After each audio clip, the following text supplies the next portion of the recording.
इथे हो खडे मसाले घातले. आता हे वाटण घालते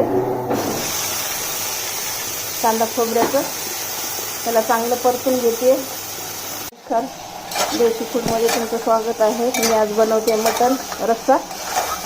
कांदा आणि खडे मसाले घालून हे परतून घेतले. ह्याला लावते आता शिट्टी. आणि इकडे कांदा परतून घेतलाय, खोबरं लाल करून घेतले मसाल्याला. ह्याला घेते 2-3 शिट्ट्या.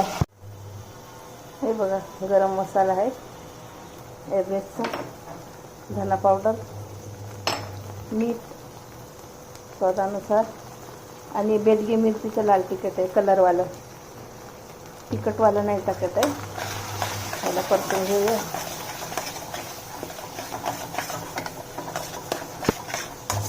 बघा आमचं मटणाचं वाटण झालेलं आहे. मसाला परतून शिट्टी खुलली की आता याच्यामध्ये